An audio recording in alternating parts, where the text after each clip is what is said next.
நிதிநிலை அறிக்கை மற்றும் வேளாண் துறை நிதிநிலை அறிக்கை தொடர்பான விவாதத்தில் பாரதிய ஜனதா கட்சி சார்பில் கலந்து கொண்டு பேசினோம். விவசாயிகளை பாதிக்கக்கூடிய பல்வேறு பிரச்சனைகளை பற்றியெல்லாம் எடுத்து வைத்திருக்கிறோம். அதே போல பெண்களுடைய பாதுகாப்பு, அவங்களுடைய ஊட்டச்சத்து குறைபாடு, இந்த மாதிரியான விஷயங்களையும் இன்று எடுத்து நாங்கள் முன்வைத்திருக்கிறோம்.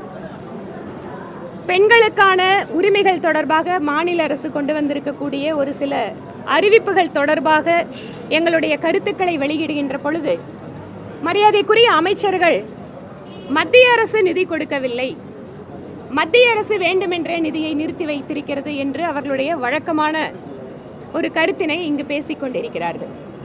அதற்கும் நான் பதிலளித்தேன். ஏனென்றால் மத்திய அரசு ஒரு குறிப்பிட்ட சதவிகித நிதியை தங்களுடைய வருவாயிலிருந்து மாநிலத்துக்கு கொடுத்து கொண்டிருக்கிறது.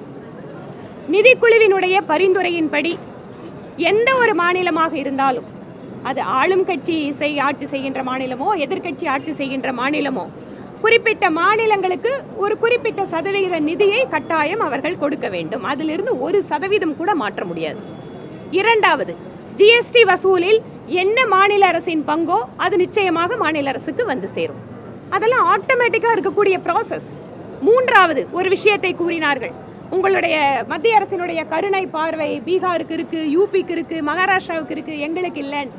நான் ஒரு செய்தியை இங்கு குறிப்பிட்டேன். செய்தி அல்ல, அது ஒரு ஆய்வு.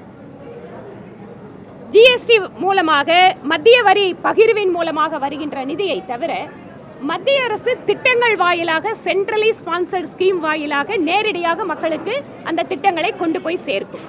அந்த வகையில் பார்த்தால் தமிழக அரசினுடைய பர் கேபிட்டான்னு சொல்லுவோம், குடிமக்களுடைய ஒட்டுமொத்த நம்பரையும் வருகின்ற நிதி ஆதாரங்களையும் எடுத்து பார்க்கின்ற பொழுது தமிழ்நாட்டில் இருக்கின்ற ஒவ்வொரு நபருக்கும் கிட்டத்தட்ட 2500 ரூபாய் அளவிற்கு மத்திய அரசினுடைய ஸ்பான்சர்ட் ஸ்கீம் இங்கு செயல்படுத்தப்படுகிறது.